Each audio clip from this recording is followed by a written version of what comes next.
уран. В 1964 году, когда таким модно было все, что связано с физикой, так уран хотел назвать своего сына башкирский ученый Фарид Хабиров. Но жена настояла на том, чтобы сыну дали имя еще более редкого элемента – радия. Так запомним это имя. Не Радик, а именно Радий Хабиров. На прошлой неделе именно он возглавил крупнейшую по населению Российскую Республику, Башкирию, Башкортостан, куда мы сейчас и отправимся в рамках нашей уже фирменной серии «Новые главы регионов». Но до Уфы все-таки нам нужно заглянуть и в Кремль в Москве. Почему?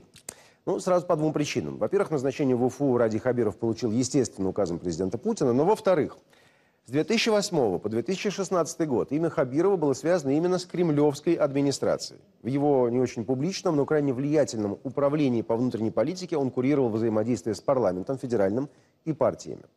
В последние 1,5 года он возглавлял администрацию такого ключевого подмосковного муниципалитета, как Красногорск. Но теперь он вернулся в прекрасно ему известную Уфу. Вот если кто не знает, на башкирском название этого города пишется вот так. Я не уверен в правильности произношения. Кажется, так это надо произносить. Остряки вот эту надпись сравнивают с 3 шурупами. Но а помимо шуток, какие Радию Хабирову есть не закрутить, а подтянуть в родной Башкирии гайки? И вот теперь уже точно переносимся в Башкирию, которая по территории из входящих в Российскую Федерацию республик уступает только Якутия, а по населению, как мы сказали, опережает вообще все остальные республики. Мы сегодня побываем и в живописных уголках Башкортостана, и на очень интересных объектах. Но сначала заглянем в Уфу и в ту часть правительственного комплекса, где располагается башкортостанский кабинет номер 1. Так вот, что нового появилось там при новом его обитателе? И вот эта картина моя. Ну, вот интимный вопрос могу я задать? Да, вот конечно. Коран и иконы – это ваши? Да, это мои. Это мои. Ну, тогда я еще более интимный вопрос задам. А вы сами мусульманин, христианин? Я мусульманин. Я, конечно, мусульманин, и верующий мусульманин. Но так интересно у меня в семье сложилось. У меня 3 детей, у меня все дети православные. Вообще, вы знаете, для республики характерно... А жена русская, получается? Жена русская. В этот кабинет мы еще вернемся, а пока на улицу. Хабиров буквально влюблен в Уфу, все здесь знает, обо всем очень увлеченно рассказывает. Но одна вещь по возвращению в родную республику его поразила неприятно. Общественный транспорт. Многими автобусами управляют нелегальные фирмы, берущие на работу нелегальных мигрантов, из-за которых... А вот сядем в автобус, предлагает в Рио глава республики. Здравствуйте. Здравствуйте. Водитель этого автобуса оказывается коренным уфимцем, и вещи рассказывает действительно неприятные. Нелегалы мешают вам, нет? Нелегалы? Да. Так остановку не подъехать, народ не возьмешь, как встанут, приклеится к остановке, сигналишь. В том числе в эти дни из-за этого очередная серия ДТП. А вы теперь взгляните на эти автобусы еще раз снаружи. Почти на всех баллоны с газом. Оно, конечно, и экономичнее, и экологичнее. Только вот если такой автобус попадает в совсем серьезное ДТП, даже думать не хочется. На первом же совещании Хабиров потребовал убрать с улиц нелегальных перевозчиков. Уже забегали. Но это все равно долго. Знаете, как люди ведь как устроены? Они сейчас притихли, скажут, пошумел голова, там, это типа пиар-ход и так далее. А я вот на что надеюсь, что все-таки моя предыдущая должность и предыдущие места, они учили нас долго, кропотливо, последовательно дожимать. Что-что, а дожимать он настроен и умеет. Наша следующая остановка в Уфе, там, где делают борцов. В прямом смысле, с детства. Что здесь родное? Запах. Теперь сюда, в спортзал, он приехал, чтобы повидаться со своим тренером. Это часы. Носите от души. Спасибо. И спасибо за все. Хотя бы этот визит доказывает, у Хабирова хватает в Уфе знакомств на самых разных уровнях власти и общества, через которые он может получать информацию об истинном положении дел. Ну а наша следующая и, конечно, всенепременная в Уфе остановка – тот поистине уникальный музей, где хранится именно что уникальная коллекция сарматского золота. Были ли сарматы предками башкир – вопрос дискуссионный. Впрочем, сейчас Хабирова занимают другие проблемы. Мне немножко другое сейчас в Уфе волнует. Вообще в целом, в городах, районах. Это нормальная работа ЖКХ, это нормальные дворы, это нормальные подъезды, бесперебойная подача тепла, воды, это, соответственно, социальная инфраструктура. Вот, понимаете, когда человеку холодно дома, и когда у него из крана холодного или грязная вода течет, ему совсем нет до культуры сарматов. И все-таки мы попросили Хабирова оказаться с нами в этом музее, потому что знали, что это помещение местная интеллигенция получила именно через него. Это ведь вы перевели сюда, да? Да, это мы в 2007 году... Ну ладно, не скромничайте, не мы, вы, будучи главой администрации, помогли так. Мы перевели сюда. В этом «мы» интересный смысл.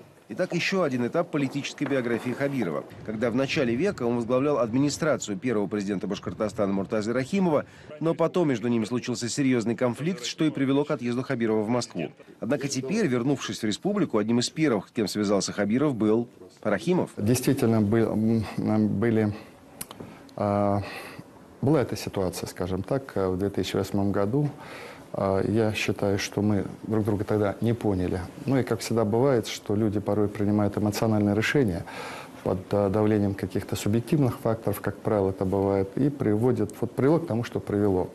В то же время я вот все эти годы, начиная с 2008 года, понимал, что первый президент республики – человек, сделавший невероятно много для республики. Это так. Это человек, который провел республику в тяжелейшие годы становления ее, поэтому я все эти годы, несмотря на какие-то, подчеркиваю, взаимные, я бы сказал, даже обиды, наверное, испытывал всегда глубочайшее уважение. Потом, вы знаете, в нашем народе и вообще в России принято с уважением относиться к старшим. Он для меня старший товарищ. Это, конечно, и сигнал местным и довольно разобщенным элитам. Хабиров готов на диалог со всеми. Но и информацию пока собирает из самых разных источников. Еще один старый знакомый в местном тепличном хозяйстве. А перец, конечно, это испанский говорят. Башкирский. Да, это башкирский Вы можете запах настоящий Да, настоящий, да. Оказывается, в Испании-то пахнет Башкирией. В Испании не пахнет. Только вот здесь же Хабиров узнает, что по плану новые теплицы должны были открыться еще в октябре. Но своевременного решения о помощи аграриям республиканское правительство не приняло. Куда больше ясности теперь с таким флагманом республиканской промышленности, как Башнефть, где с недавних пор контрольный пакет у Роснефти. Там идет масштабная модернизация, в том числе очистных сооружений. За счет бактерий, поглощения вредных веществ из воды. Но опять же, в такой продвинутой республике есть что потянуть. Взять, например, обозначенную самим Хабировым проблему, связанную с тем, что солидное строительство жилья не сопровождается строительством поликлиник. Пример мы нашли, поговорив с первой же молодой мамой, встреченной нами на улице. Когда мы подошли в регистратуру, нам сразу сказали, что ортопед и хирург, например, принимают в Затоне, окулист сейчас на больничном, но когда будет принимать в Нижегородке, это вообще окраина города. На самом деле, недостаток поликлиник и узких в них специалистов – проблема, знакомая и многим другим регионам. Но, во-первых, Хабиров считает, что в его любимой Башкирии со строительством медучреждений должно быть по-другому. Поэтому, когда я слышу: не, нормально, мы там 10 лет строим, но это потому-то, потому-то, я просто звереть начинаю. И вот это надо переламывать. Во-вторых, под боком у Башкирии та братская республика, где перелом уже состоялся. Не в обиду. Вот поймите меня правильно этот вопрос. И пусть меня правильно поймут зрители в Башкортостане. Я раз 40, может 50, был у ваших соседей в Татарстане. Башкортостан больше по населению, больше по территории. Наверное, даже побольше по экономике, я предполагаю. Да. Не звучал. Но вот приехал саммит ШОС, это мы помним. Но вот у соседей универсиада, чемпионат Европы или мира был по плаванию? Мира по плаванию. Тысячелетие. WorldSkills и так далее. Все эти проекты, булгары, все, что движется. Где Башкирия? Вот вы знаете, какое-то время мы понимали, рядом с нами братья, но в то же время мы конкурировали. И эта конкуренция была очень позитивной. В начале века была эта конкуренция. Прямо вот мы шли, А у них добыча столько, у нас столько, нефтепереработок столько, значит, поголовье скота столько, молока столько, значит, мечеть у них чуть повыше, а мы еще задрали. То есть, вы знаете, такая была интересная, это была такая настоящая конкуренция. В какой-то момент, наверное, мы отстали, конечно. О том, как опять успешно конкурировать, продолжаем говорить в музее, где кроме сарматского золота выставлены и женские нагрудные украшения из монет и медалей. И была такая поговорка, что башкирскую женщину сначала услышишь, а потом увидишь. Альфаевич, как бы сделать, чтобы башкирскую женщину опять можно было услышать пораньше, чтобы богатство прибавилось? Денег-то откуда взять дополнительно? Я знаю, где деньги взять, вообще на самом деле. Всегда говорю, надо активнее работать с федеральным центром. Существует довольно большое количество федеральных программ, причем они с деньгами все. Надо к ним побыстрее подключаться. Конечно. Как дверь открывает министр федеральный, а там уже наш башкир сидит с папочкой Есть программы, все готово. Обладающий разветвленными связями в Москве, Хабиров намерен требовать от республиканского правительства опережающего подключения к федеральным программам, прежде всего по тому самому здравоохранению, а также городской среде, дорожному строительству и развитию предпринимательства. Что в Москве вы такого масла не купите. Во-первых, оно дороже, это настоящее масло, правда? Натуральное, да. Только сливки. Но не только масло, у нас вся молочная продукция, она вырабатывается по ГОСТу, натуральная. В производстве молочной продукции используется только молоко и закваски. А пальмовое? Нет. Ну и благо это наш первый материал о новом главе, как принято говорить, национальной республике, то та часть экспозиции музея Уфы, что посвящена именно башкирским традициям, идеальная площадка для того, чтобы продолжить тему межнационального общения. Я иной раз, вот пусть не обижаются на меня иные наши русские зрители, не очень понимаю русских людей, которые, живя в национальных республиках, не пытаются, ну хотя бы приличия ради, немножко подучить язык. Но тут как раз вот эта тонкая грань. Одно дело приличие, а другое дело, когда вот тебе заставляют... Да, такое агрессивное навязывание в любой сфере деятельности, оно никогда к успеху не приводит. Поэтому это невероятно деликатный вопрос. С одной стороны, навязывание языка и неумелое преподавание его, знаете, просто включили его в программу, вот все, заставляйте. Я просто был свидетелем, когда русские детишки приходят домой, и они об этом предмете рассказывали как-то со смехом. С другой стороны, если мы не будем все-таки аккуратно делать эту частью нашей политики и все-таки учить язык, и чтобы люди учили язык, у нас по Конституции 2 официальных языка, поэтому я полагаю, что тут именно надо искать баланс. Осмотрительный в эти дни он продолжает собирать максимум информации из самых разных источников. А отдельная страница его биографии – работа директором Института права, по сотрудникам которого местное чиновничество, кстати, может судить о манере работы теперь в Рио главы всей республики.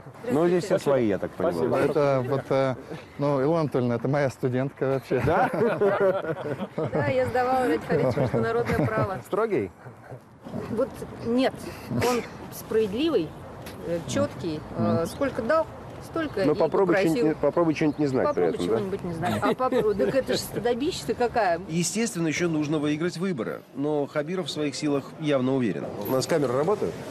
Я только проверю, да, вот может она... Не, вроде настоящая. Настоящая. Это 16. Через мгновение гири оказываются в руках Хабирова. Со спортивной подготовкой у него все в порядке. Недурственно. Вести в субботу. Уфа, Башкирия, Республика Башкортостан.